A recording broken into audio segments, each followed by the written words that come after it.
Okay, thank you all very much for coming. I'm Andrew Denman, for anyone who doesn't know, we haven't figured it out.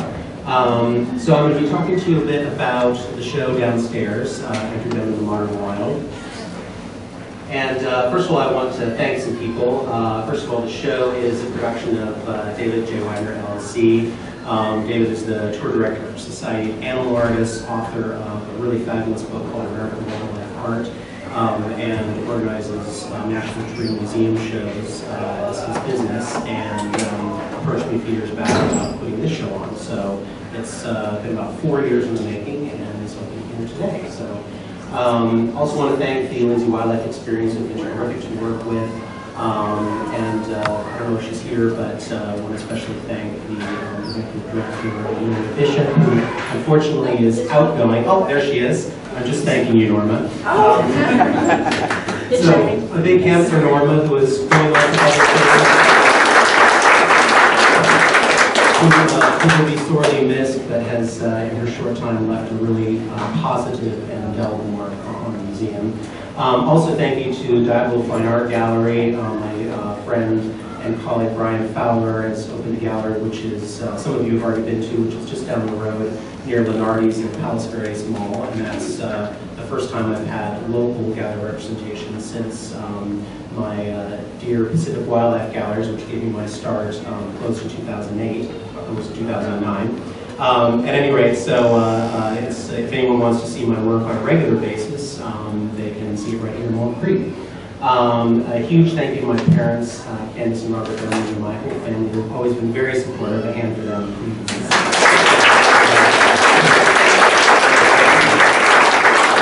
And also to my partner, Guy Coombs, who is also a fantastically talented and hardworking wildlife artist, and who is currently manning the camera for me back there.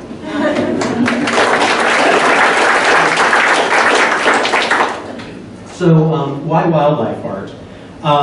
I think that it's something that I became aware of fairly early on, that as long as I've been painting wildlife, I've been hearing people within the wildlife art community complain about how it's a sort of marginalized art form, that wildlife art struggles for credibility amongst sort of the academic art elite.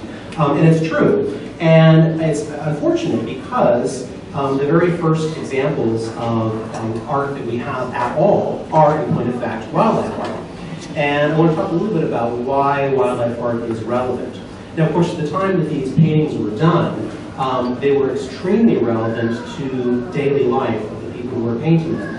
They were illustrating the food that they ate, the predators that they had to be cautious about, the animals that they were skinning to make into clothing. It was very, very relevant to their immediate daily life. Well, I like to think that wildlife art today is just as relevant, but for the exact opposite reason. We've become so disassociated from nature and so removed from where we came from. You know, we still eat, meat, for instance, but it comes in a little package and it's totally disassociated from where it came from. There was a time when early humans, and even today many tribal peoples, still know the names of every single plant and forest they live in. They know the names of all the animals. They know what to eat, what not to eat. They know what can kill them. They know what they can kill. They have a very clear understanding because it's directly relevant to them. That same brain space is now taken over by logos, brand names, those horrible little icons that represent apps on all of our phones. So I think that wildlife art is very relevant today because people are hungry for something that returns them to something that gives them a bit more perspective. And there's a reason why people of all different types and all backgrounds feel humbled when they're in nature, because it's very hard to be egotistical when you're standing in front of something like the ocean. And I think that wildlife art serves that same function in people's lives. It's also worth noting that the reason that I paint, as much as I am interested in wildlife and conservation and all sorts of things, and as much as my work, many elements of it are very, very accurate, my interests in art are not those of a biologist, an ecologist, or a documentarian. I'm interested first and foremost in the thing that inspires me and sharing it with people. And that's on a purely visceral, visual level.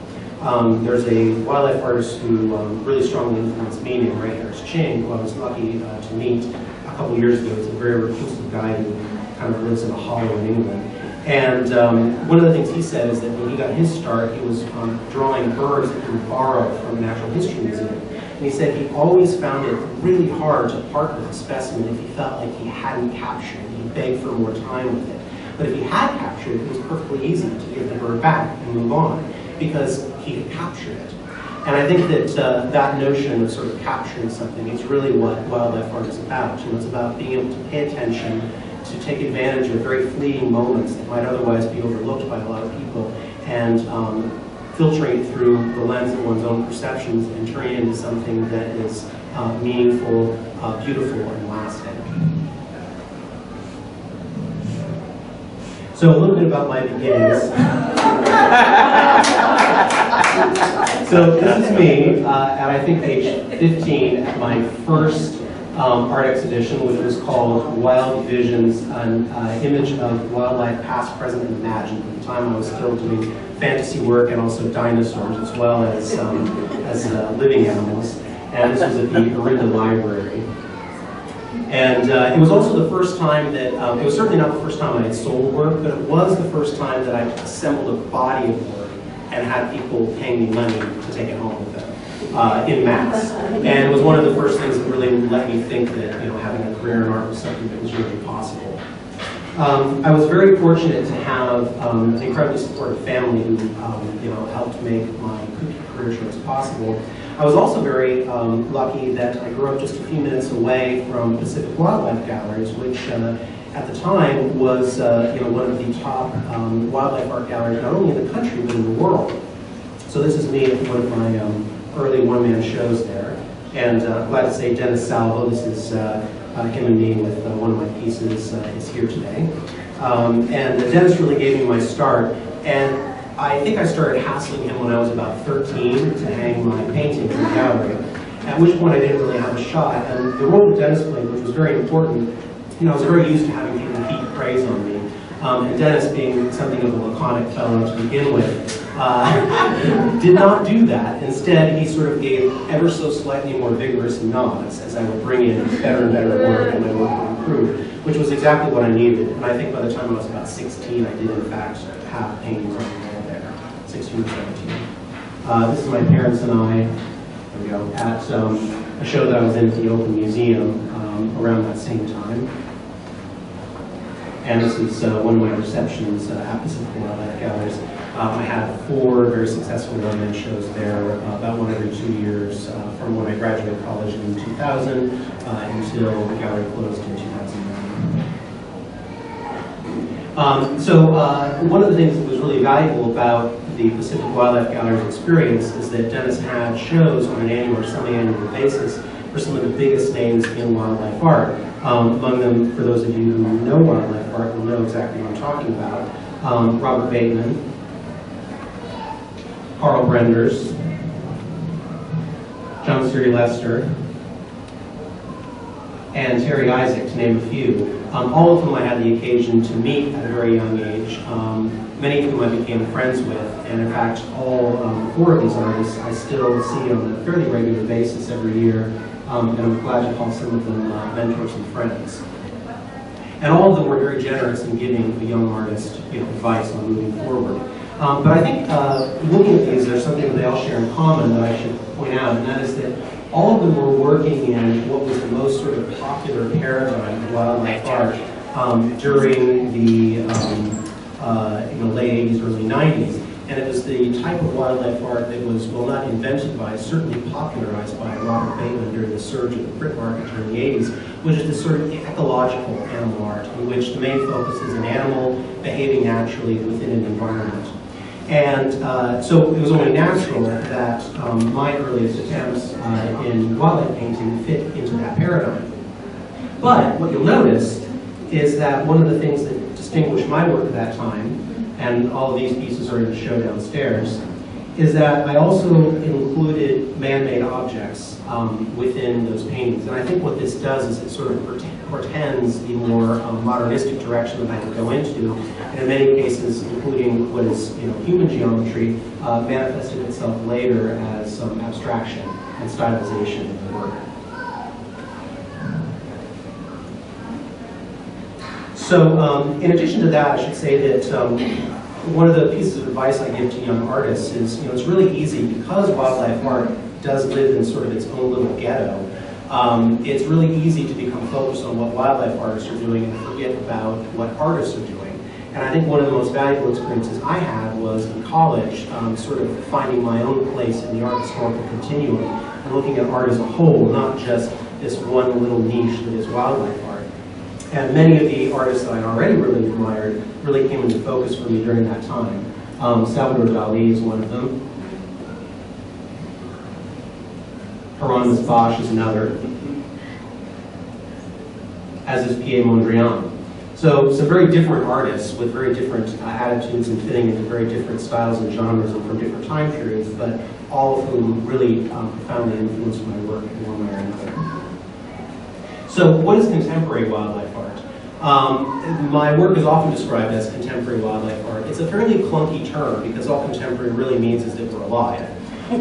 But it's a handy term because you have to find some way of describing yourself. And what we mean when we talk about contemporary wildlife art in general is artists who are allowing for elements that we typically associate with more contemporary modern art movements, such as stylization, abstraction, non-objective elements, non-objective color, etc., to enter into an arena where animals are also the subject matter. Somebody like Robert Bateman, actually, who began as an abstract painter, actually has a lot of wonderful abstract elements to his paintings, but they're all disguised within a representation of realistic context. The contemporary wildlife art painter is one who does not disguise those elements. In the same way that modern architecture is often a big tenet of that is honesty. If it's a concrete wall, it stays a concrete wall. If it is a steel I-beam, it is allowed to remain a steel I-beam because it needs to be there. There's sort of an honesty in that sense. And in the same way, the contemporary wildlife artist who allows some of these more modern elements to enter into his work does not disguise them as anything else.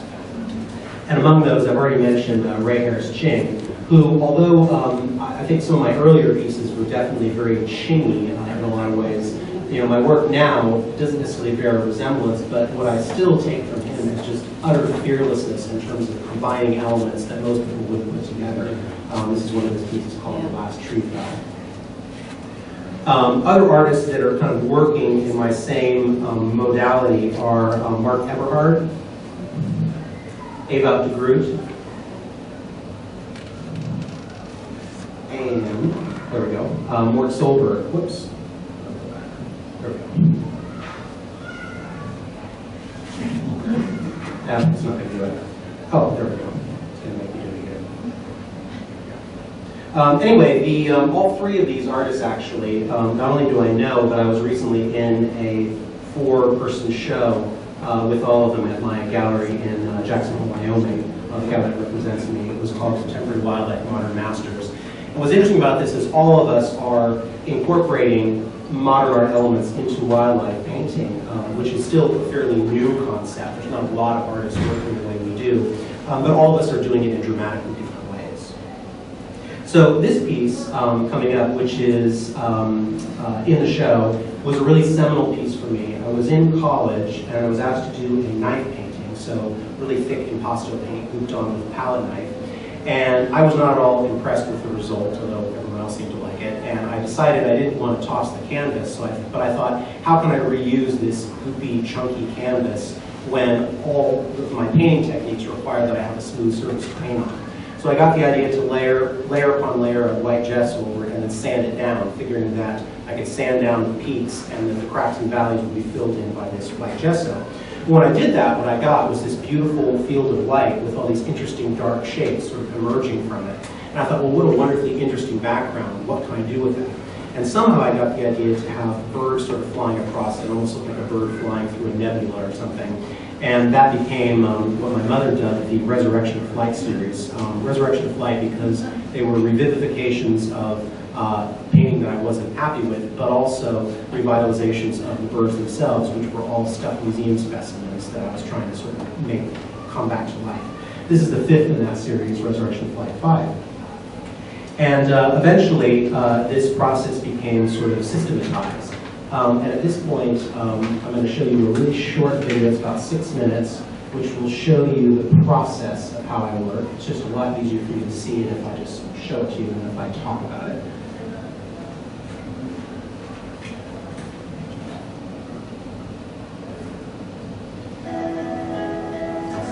At an X-Acto plane, I carefully mask portions of the starting in the middle.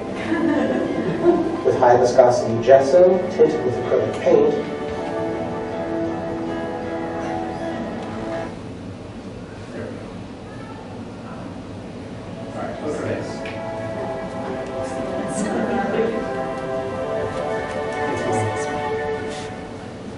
Using this painting of Orioles in blue-violet as an example, I'll bring you through the typical steps I take to create a painting.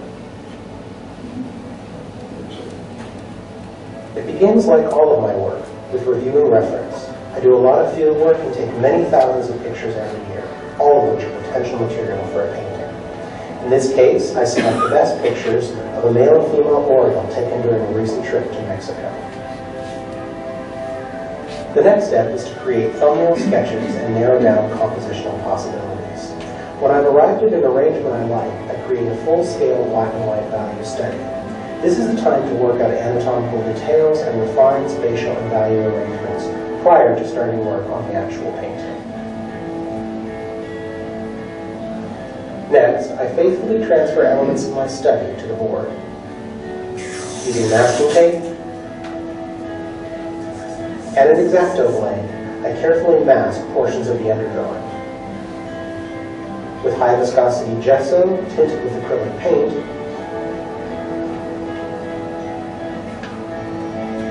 and a piece of perforated sheet metal, I lay in interesting background textures. With just an ordinary plastic bag with a hole cut in one end, used much like a cake decorator, I apply a targeted impasto underpainting that will describe, in a loose gestural way, a portion of the female bird.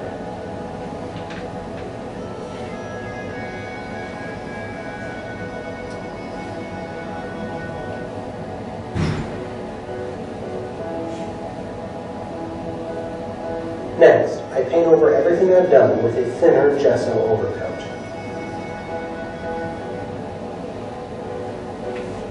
Once dry, it's time for one of the more unconventional steps in my process, sanding everything down until the board is smooth again.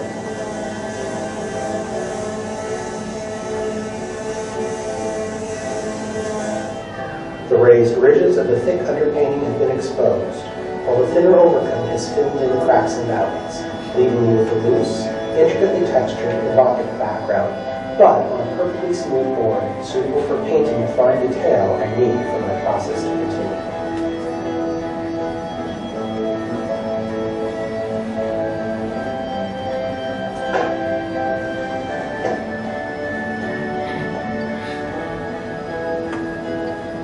After all of this prep work, it's finally time to get this painting up on the easel and begin brush painting.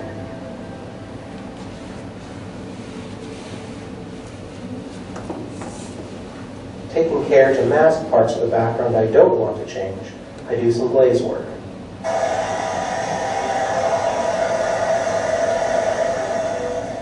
Followed by light sanding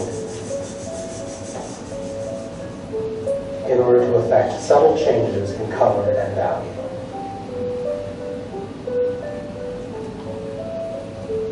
Next, I transfer in the rest of my study. Red and green provide the basis of my black, and the rest of my fairly limited palette follows.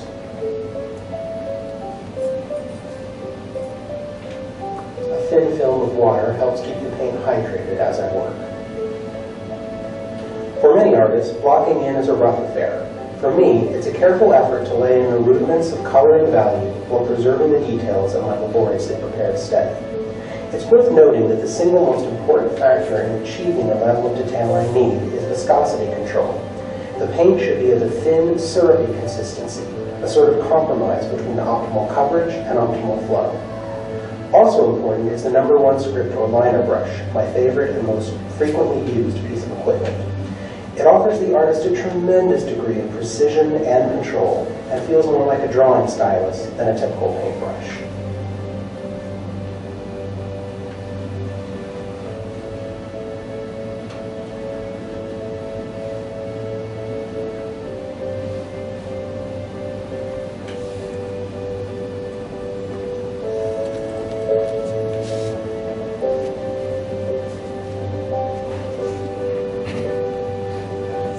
progress to the second pass, I refine texture and build up highlights.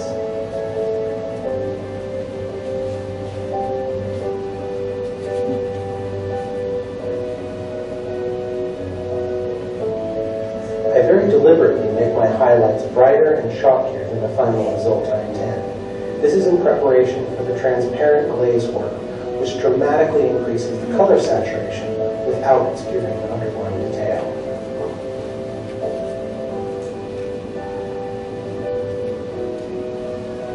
The final steps are pushing back and enriching the darks while brightening and popping out the highlights.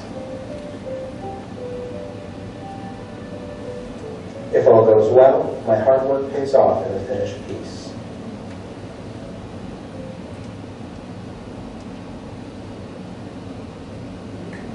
Okay. So any questions about that before I move on?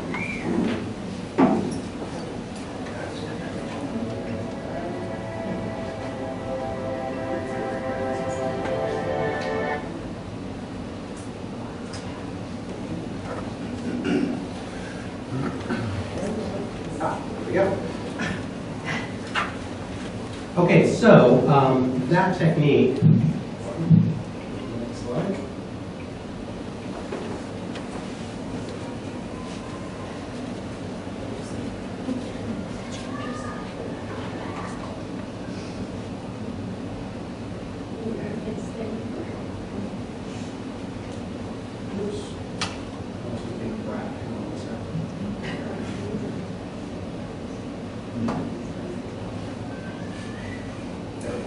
Okay, so downstairs you'll see along the back wall I have something set up with a preparatory study,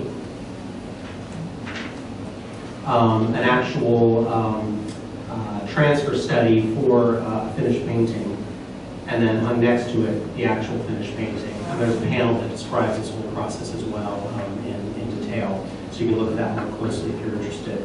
But basically what happened is that this technique, which began as just a way to do these sort of funky abstract backgrounds, eventually sort of evolved into the treatment of the subject itself. This piece is one of the first paintings, it's not the first, but it's one of the first, where I use the impasto underpainting not just to create a loose background, but also in the treatment of the animal subject itself. When you see the decent person downstairs, you can see that the background flamingo, the sort of suggestion of a flamingo head in the background, and also a portion of the middle ground flamingo are all done with the impasto underpainting, and then sort of gradually transition into it with a brush painter. And what I think really appealed to me about this technique is that, wildlife artists are used to hearing people say things like, "Oh, that looks just like a photograph," which is not a compliment. People think it is, so I always smile and say thank you very much. But just between you and me, it's not, because and when people say that, there's a glibness to it. First of all, it's actually insulting to fine art photography, because taking a really good picture is not the same thing as taking a snapshot. A lot of people don't appreciate that either. But the word photorealism is one of the most misused words in the art world. It's really referring to a very narrow art movement of the 60s and 70s, in which artists like, say, Chuck Close and Robert Bateman were doing these large-scale sort of blow-up paintings that were direct copies of photographs, flaws and all, in order to make a point about how we perceive things differently when it's painted versus when it's a photograph.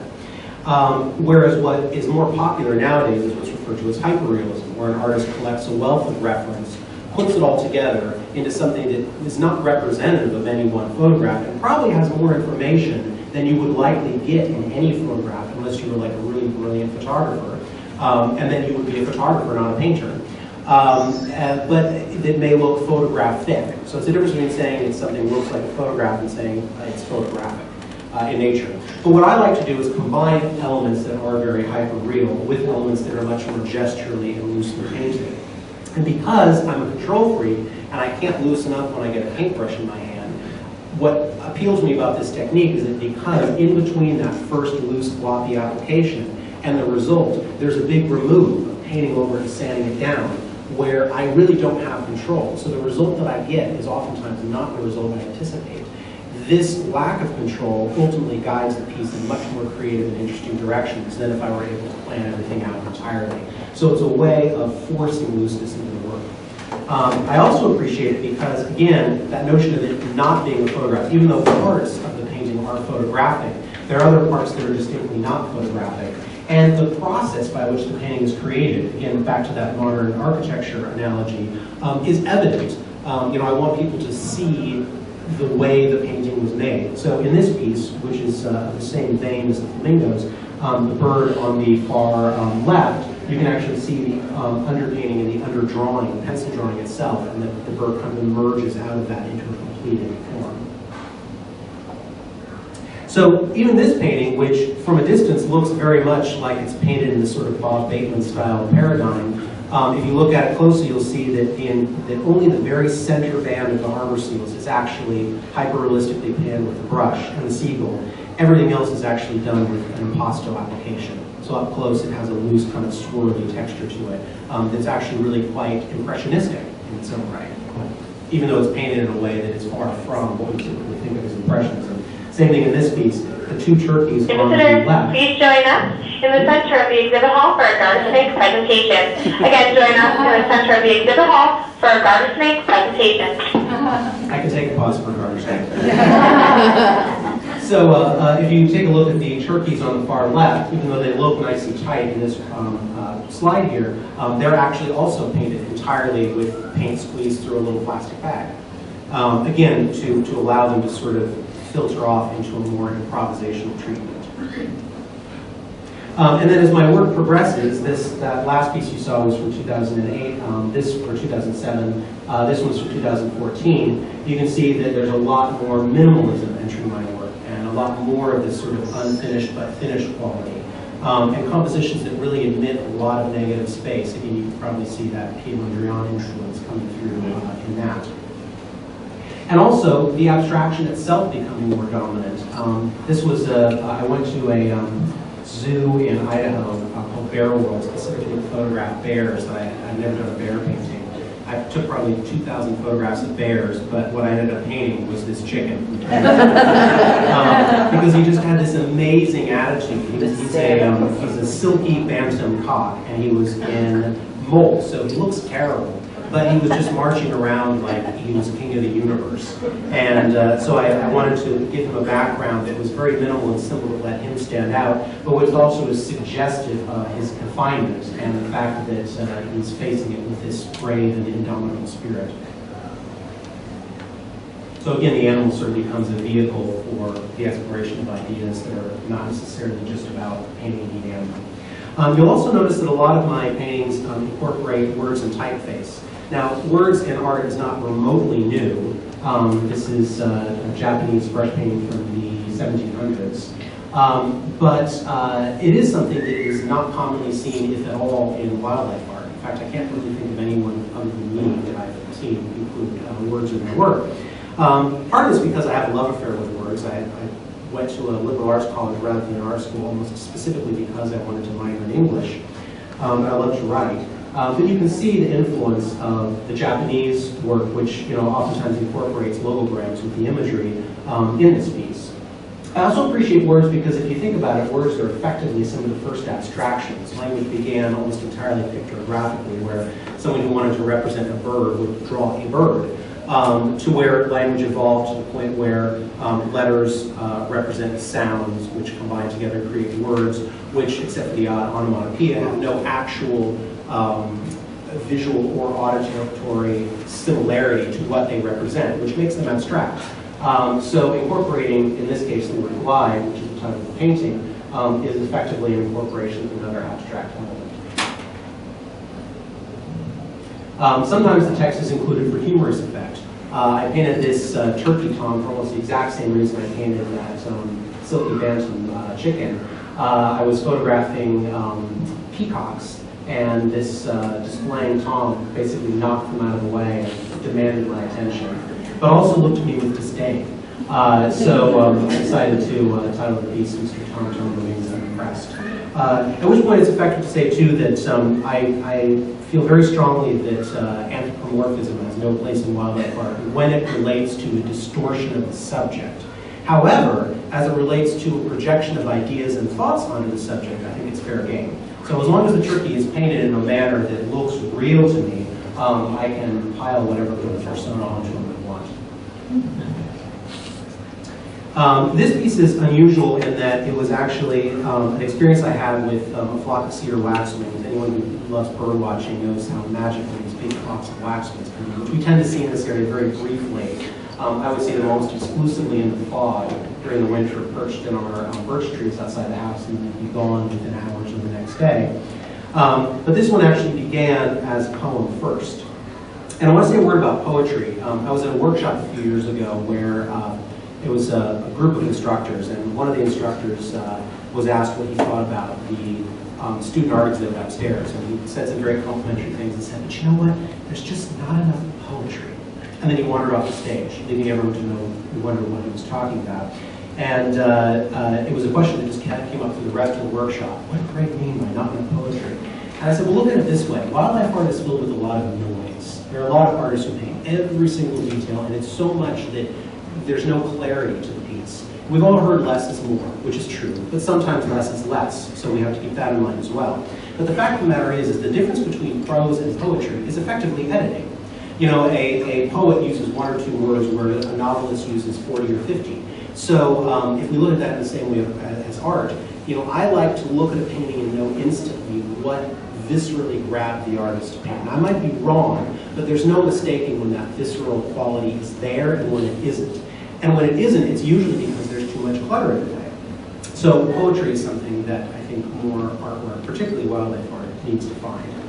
And with that, I hope you'll indulge me briefly. One of the things I really wanted to do with this exhibit was to include some of my poetry, which I've never published before, in the exhibit. So I'm very briefly going to read a short poem, which is the poem that inspired the painting we just saw of the waxwings. A flock of cedar waxwings stopped me in my tracks. My plans for a run abandoned to the soft tapestry of birds on branches. I am quiet as they preen, little gray and tawny birds, and almost mauve in places I can't quite reach. Of course, I never could reach them, and I'm not meant to, even in this moment's tender truce, not with these wax wings. Some in repose, others in nervous motion, a flit and flutter that summons sounds of crisp fall leaves that crackle underfoot and skate on blue dawn blacktop as the boy I was marched to school beside them. But the trees are bare now, though the birds in their hard black mass make an elegant imitation of lingering leaves, and hang as I do, rest as I do, on my weave of inner branches. It's so easy to overlook how perfect it all is, and how impossible to touch with these wax wings. Thank you. So moving on, hydration break. I want to talk a little bit about the Trompe still life. This is probably one of the earliest art forms that I got really excited about. I had a wonderful 5th grade teacher, Mary Stevenson, who had us study a different American artist every month. And one of them was the American trompe-l'oeil painter, William Arnett. And many of you are familiar with trompe-l'oeil as being French for fools the eye or deceives the eye. And John Haverly is another one that I've studied and found very interesting. John F. Pato is another. What all these artists have in common is that they were painting objects, commonplace objects, in their actual size within a very shallow depth of field so as to convince the viewer that they were looking not at a representation of the object, but at the object itself in real space. And it really garnered a lot of attention at the time because we're talking about late 1800s, early 1900s. Photography was around, but it was not commonly employed. And it certainly, they didn't have color photography. So these pieces got a lot of attention in their day. And what really interested me about the trompe-l'oeil painters is that if you look at the history of art from like the late 1800s into the 20th century and up to the advent of postmodernism, it's basically a battle between representing the surface of a painting, representing the canvas either illusionistically as a space that we can credibly enter into with perceived depth, or as a flat surface to be decorated, as say for instance Matisse would have done it. And what I found fascinating and paradoxical about the trompe-l'oeil painters is that their most convincing illusions rely on an adequately convincing painting of surface. For instance, Arnett's door that the horns of the dead animals are hanging on. So if they are adequately and carefully representing a surface, but then the surface is meant to look like it exists in three-dimensional space because there's cast shadows on it, are they painting surface or are they painting depth? And the idea that I got was to start by doing an abstract painting and then layering on top of it objects with cast shadows, thus exploring the notion of once there is a cast shadow on top of an abstract painting, which is like the original flat art, suddenly the painting itself becomes a real surface in illusory three-dimensional space. So that was an idea that really, really fascinated me and that I pursued in a series of paintings over many years.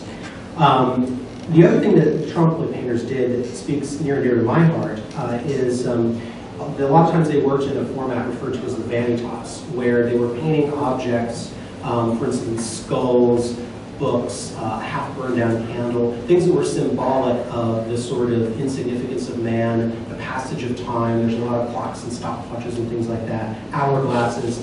And a lot of their work was really deal in a very poetic way with ideas about birth, life, and death. So that's something that symbolically comes through in this painting with the rose that's beginning to bloom, the chrysalis, and then in the next frame we have the same rose as it's falling apart, and then the checker spot butterfly after it's deceased. This piece was my biggest... Hello, Lindsay Wildlife Experience visitors. This is just a friendly reminder that the museum will be closing in 15 minutes. Again, this is just a friendly reminder that the museum will be closing in 15 minutes. So this piece, interestingly enough, the dead specimen in there is actually from the Lindsay collection. So Luan could probably pull that. I should have told you guys to like put a display case or something for the piece, but I didn't think of it. But anyway, this is another piece. This is the watch is a family heirloom. It has a really wonderful story behind it that, to me, is a very poignant illustration of the fragility of life, and it appears in the painting for that reason. And that same watch actually appears in another painting where I'm sort of pushing the trompe-l'oeil genre a bit further, because I'm actually painting a bird on a vine as if it's in real three-dimensional space. It's meant to have depth. But then the surface of the painting is decorated with these trompe-l'oeil elements that are casting shadows on the painting itself. So it creates sort of an interesting push and pull of, is there depth or is it flat? And what it really is it's all an illusion. But I was inspired to paint this piece after one of my first international trips, which was to Trinidad, where I was really overwhelmed by, I never experienced the pace of life in the tropics before. And it struck me as really fascinating. You're in this place where things are living, breathing, eating each other, dying, reproducing on every single available square inch of space in this incredibly lush tapestry. And yet, the attitude of the people there, and you feel it the second you step off the plane, is so relaxed. And I remember writing a poem at the time that had the line, when life and death collide, they take time with them. And I really felt that there. Just there's a sense of timelessness in addition to this sense of bursting, jostling energy. And that was something I wanted to communicate with this piece. And the watch itself is echoed in all these little sort of watch face type abstractions in the background, which then turn into smaller bits, which then turn into these little tiny stippling marks. It's meant to sort of suggest the continuity and the infinity of this cycle of life in the tropics, and everywhere really. You just notice it more there. A word about pattern and repetition, which is another preoccupation of mine that you'll see in the show. This is an early example of when I was starting to deal with this notion of sequential imagery and how best to present a subject. In this case, it was simply because I couldn't decide which reference and which angle that I had taken photographs of I liked best about this owl, but I thought each one of them said something different about the owl, so I should put them together. And this evolves over time into pieces where, in addition to this notion of pattern repetition, I should throw in there that Gertrude Stein once said, there is no such thing as repetition, only insistence. And I really like that, because when you repeat something, you aren't repeating the same thing, you are saying something more with each repetition. So in this particular piece, what I found myself doing is taking the natural pattern of the bird and abstracting it into these geometric shapes, which are then represented above in a wholly non-objective format. So again, pattern and repetition manifesting itself in that way. Similarly, in this piece, the organic pattern of the giraffe spots become represented non-objectively with polka dots in the background. A recent series that I've undertaken is called Modern Camouflage. And these are all paintings in which I've done these very minimal paintings with a lot of patterning, almost sort of like a wallpaper type context. And then I have little owls sort of emerging from these patterns. This one's a solid owl. And these are screech owls. This piece is actually hanging in a show at the National Museum of Wildlife Art at the moment. And those have manifested themselves in other paintings too. It's a similar idea, but I wanted to sort of use almost a sense of like a bison stamp to create almost a flag effect. It's sort of intended to be an homage to a time where there were hundreds of thousands of bison, millions of bison all over the American plains. And instead only one is really represented as a bison, and the rest are sort of left in this stark relief. Another thing you'll see in my show is non-objective color. I'm fascinated by color, and you know, if you give even a small child a black and white outline of a banana, chances are he's going to reach for the yellow crayon to fill it in. So strong is our association between certain colors and certain shapes. So what happens to the way we perceive a subject when we present it in an entirely accurate way, except toward the color? What does that do to our perception? So here, an animal that, I mean, even people who know absolutely nothing about birds know that a flamingo is pink. It's one of the most recognizable birds on the planet. How do we perceive it differently when we see it in green? Similar idea here. This is another Trinidad painting. I was very disappointed when I got back from Trinidad that my photographs of the scarlet ibis, which is their national bird, the red just didn't come through in my photographs. When you see them in situ, it's these marvelous green mangrove swamps, and when you see these flashes of red, it almost looks fake. It's just preternaturally red in that context. So when I wasn't seeing that in my photo references, I got frustrated at some point playing with the saturation on the color slider and pushed it over to one side, and I got a golden version. Pushed it over the other side, and I got a magenta one. And I remember my mother seeing the stack of photos on my desk as I had printed them, because I thought they were kind of neat. And she said, "Oh, what an interesting bird, what's that?" Pointing at the golden one. And it just occurred to me that there was really nothing about my invented color that was any more absurd than the actual color. So again, here, the de-objectification of the color simply illustrates, by comparison, how dramatically amazing nature's color palette is. Similar idea happens here. I was in Mexico and took a very long hike around a tidal zone.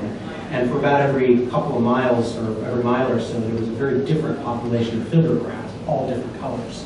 So here, taking the fiddler crabs and painting them very realistically in some squares, but in others sort of representing them almost as like a stamp, and then in very non-objective colors, was meant to sort of, by exaggeration, exemplify how dramatic the biodiversity of the crabs really was.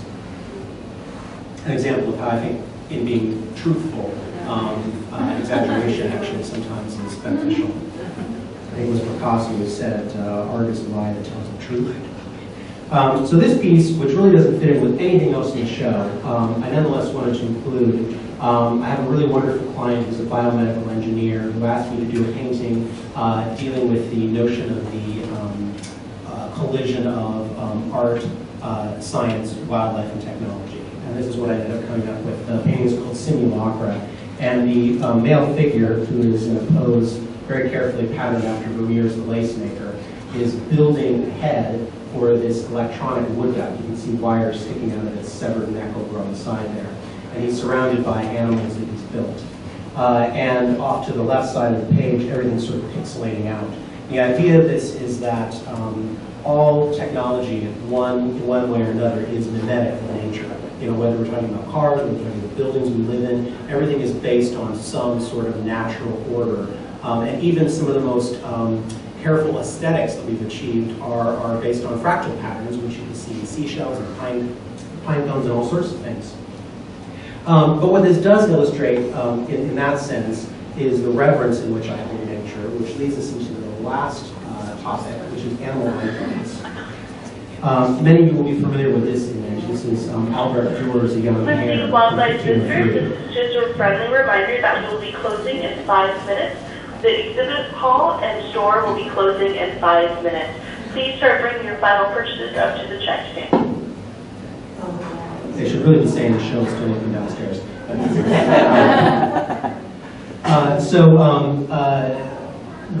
of course, Albert Dürer was primarily a religious luminous painter, did a lot of religious iconography. And this wasn't something that I initially set out to do in my work. This is an early example of a painting, just by virtue of the fact that the cat is framed. This, by the way, is the cougar that used to live here at the Lindsay Wildlife Museum years ago. Just the virtue of the fact that it is framed as a square image, which has a very restful quality, and also the fact that it's painted several times larger than life, kind of puts it into an iconic context. Later on, I started doing pieces where I was more deliberately referencing religious imagery. When I was in Mexico, of course, it's a very Catholic country, and what I was interested to see is that there's little niches everywhere, you know, in restaurants and carved into cliff faces, and more often than not, what you see is not a crucifix, but rather an image of the Virgin Mary or some sort of little candle burning to the Virgin Mary. So this painting, Madonna of the Rocks, is my attempt to sort of house the sea lion, which is, you know, the most representative animal of where I was, because where I was in this very interesting sort of intertidal zone where, you know, it's the only animal there that really straddles land and sea in such a way. Not the only one, but the one that most stands out. So I decided that I wanted to house her in the context of this niche. And again, it's important to point out when I do these paintings, it's never meant to parody anyone's faith. Rather, it's a way of taking a symbolic architecture that many of us are very familiar with and that carries a lot of significance and import for a lot of people, and borrowing it and transferring it into a wildlife art setting. And in so doing, not necessarily requesting that people deify wildlife, but rather that they treat it with the reverence and respect that it deserves. And it gets back to that notion of how wildlife art struggles for credibility. The reason it struggles for credibility is because there are an awful lot of people who don't think that wildlife is an important enough subject for fine art. I disagree.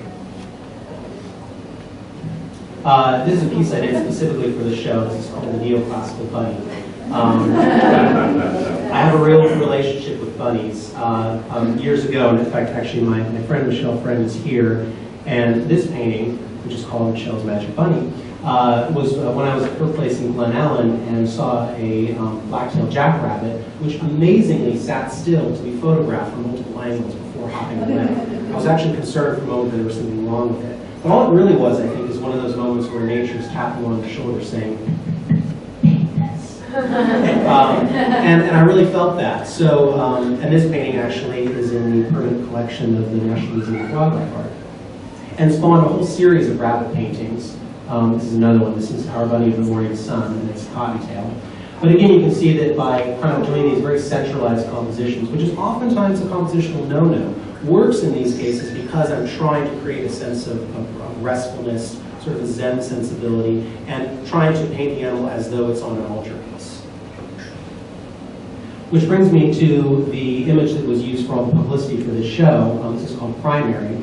And this piece came about when a red-breasted sapsucker flew into the window at the Pacific Wildlife Galleries and broke its neck. Dennis called me instantly and said, Andrew, there's this fabulous bird down here you didn't see. When I got there, it had not gone into rigor, so I pinned it in this position and decided to paint it, again, in this sort of trompe-l'oeil tradition of the vanitas, as sort of an homage to this departed bird. And again, this is the religious symbolism here is not accidental. It's been referred to many times as my crucified bird painting. I was really excited when I had an 8-year-old student who saw me working on this. She says, I like your crucified bird. Yes. But not to push the symbolism too far, but in point of fact, you know, the bird was doing what it was supposed to do. It died because we put the glass there. And so I think that it's a very poignant reminder again of that fragility of life and how we interact with wildlife, or how we don't interact with wildlife. The interesting little thing about this painting is I had finished the painting except for the feather in the lower quadrant, and I had very reverently buried the bird in the backyard. And I thought, damn it, it needs something. It needs like a feather in the lower part to finish it off. We should have saved one. And my grandmother, who's also here, who routinely picks up feathers from her property in Lafayette, had given me like 2 weeks earlier an envelope full of feathers, which I had been so busy I hadn't even opened. And I just had this weird feeling that I should open that envelope, and I did, and sure enough, there was a Redbreasted Sapsucker feather right there waiting for me. So it became part of the painting. And I'd actually never seen, although they do live in this area, I had never seen a Redbreasted Sapsucker before. And literally days after I finished this painting, one flew across. The exhibit hall store is now closed. If you could please bring your final purchases to the register as we can help you out. Everyone ready with their final purchases? All right, so that is the presentation. So if there's any questions, feel free to ask. And otherwise, the reception, which again, my friend Brian at Diamond Fine Art has generously sponsored, is downstairs, and all of you are very welcome.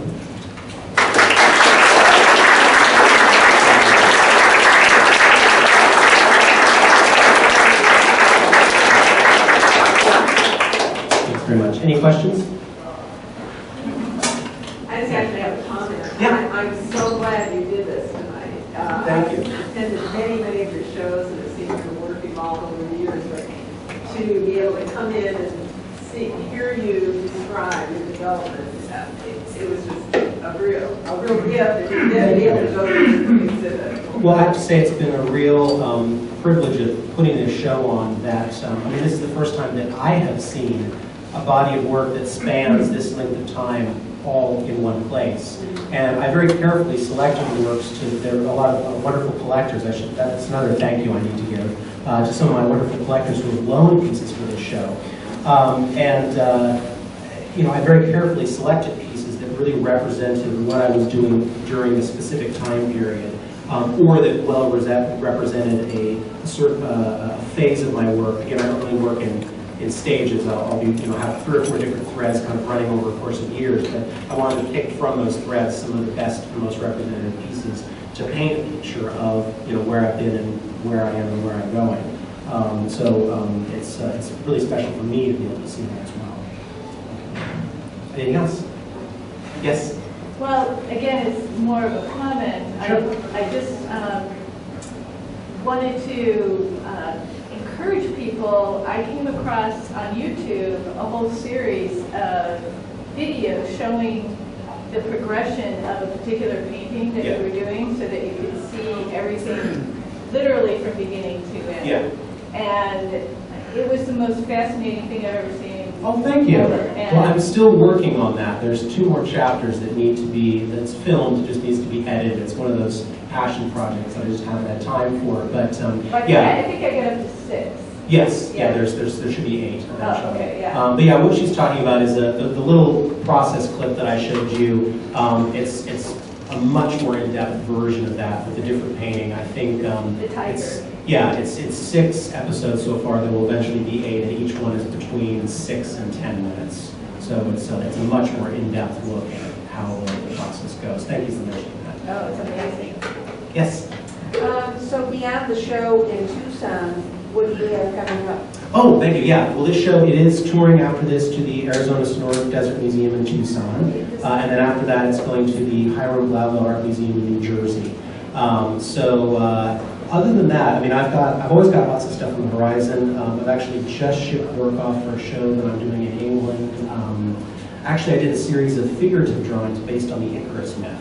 Because I love doing figurative work, haven't done it in years, and it was a way to combine figurative with wildlife, the wings. So I've got that coming up in October. My brain is not functioning right now. I know there's other things on the not too distant horizon, but I couldn't tell you what they are right now. Look at your website. It's on the website. Yes, and actually that's a good point. If you go to my website, there's a link you can click on the first page to sign up for my e-newsletter. It's a quarterly newsletter, so you won't get inundated with junk email from me, but for those who want to get, occasionally I'll do like if there's something really happening one particular period, it might be more than 4 a year, but it's never more than 5 or 6 emails a year, and you also get invitations to events like this. Also, for those of you who do Facebook, I have a page on Facebook. It's Denman Studios. I have business cards which have all that information on them, I'm happy to give you. And if you want more kind of frequent updates about what I'm doing, Facebook is a really good place to do it. I'm not a scattershot poster, but I'll probably put a couple things up a week to show me what I'm working on in the studio at that time. And then again, announcing things like this. Anything else? Yes? What's your most expensive painting? I'm curious. Most expensive painting. I think the most expensive single painting I've sold so far was around $15,000. Awesome. Something like that. Yeah. Thank you. Yeah. How do you come up with the price? Do you spend the time and all Well, that? it's a good question actually, and it's something I don't envy artists who are like just going from nothing to all of a sudden having a show, because I get that question a lot from artists, like how do I price something? And you know, they're in their 30s or 40s and they're doing very professional level work. I started selling work for $5 when I was 12. So it's just gone up gradually from there. And I remember for many years I had an idea in my head that when I would sell a significant body of work, I would make sure that the next painting I sold was 20% more expensive. And I just basically followed that. You know, and there was a period from 2008 on where I didn't really give myself a raise for several years, and I'm just at a point now where I'm upping my prices again because work is really starting to sell again. So, you know, prices are a really challenging thing, but what I have at this point is a rough per square inch price, which I'll calculate for each painting. That'll give me sort of a general idea of what neighborhood it should be in, and then I'll adjust either up or down based on the complexity of the piece. So, you know, if I calculate and it comes out 15,000 and I go, it looks more like a $14,000 painting, then that's what I'll price it at. I'll go by my gut. But at least I have a rubric that I can start with so that my pricing isn't just, you know, completely gut level or willy-nilly.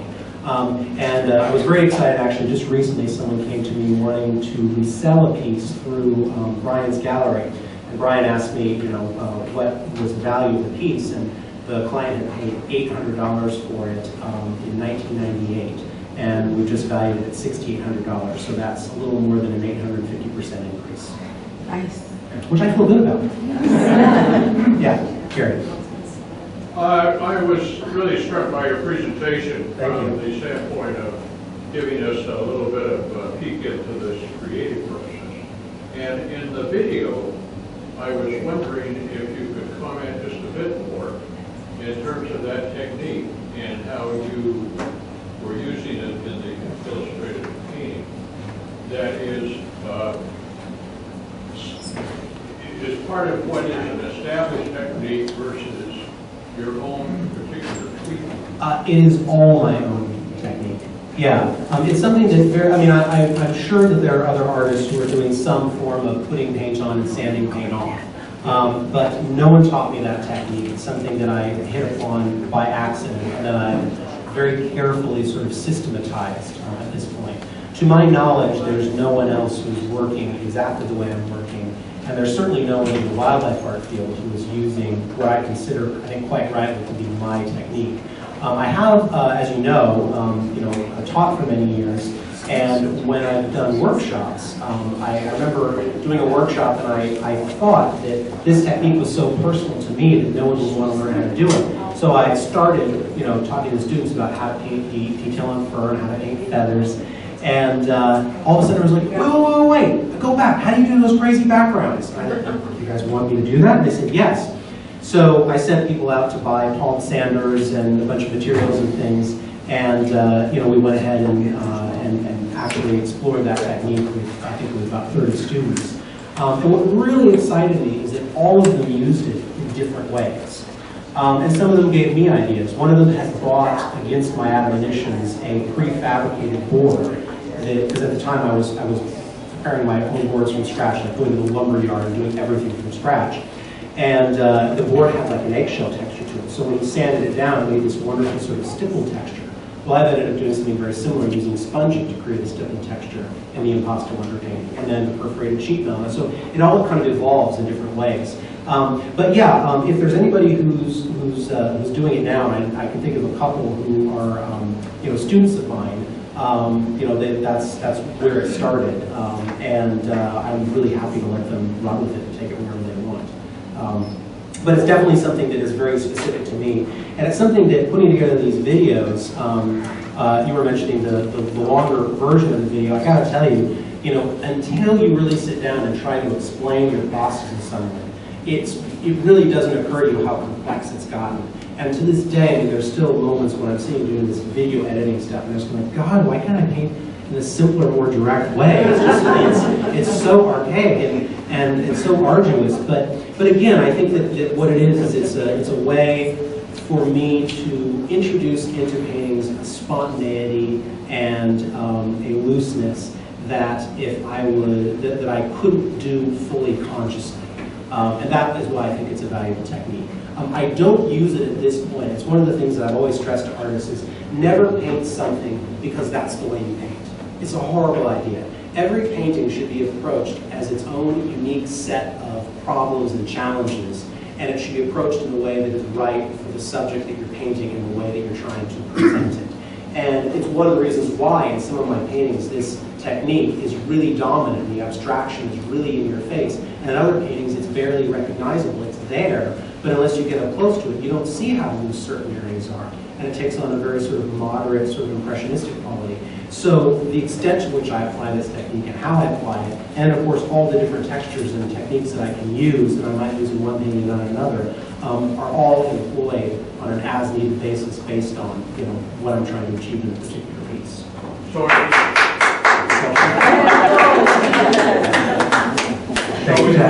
if you do that, yeah, that's pretty bold experimentation.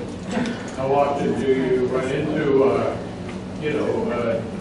blind alley or something that you worked on that you don't feel you can use?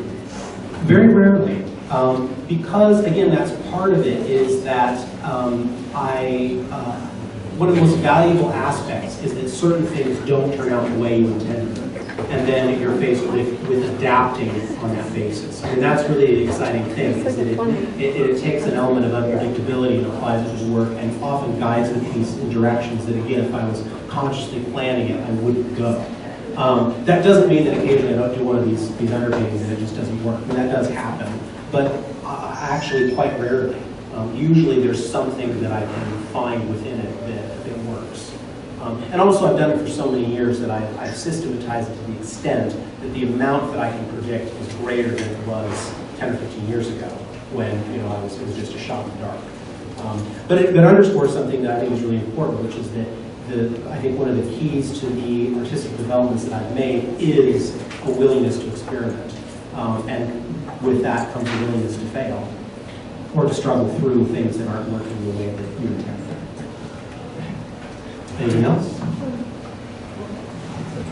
Who else wants a glass of wine?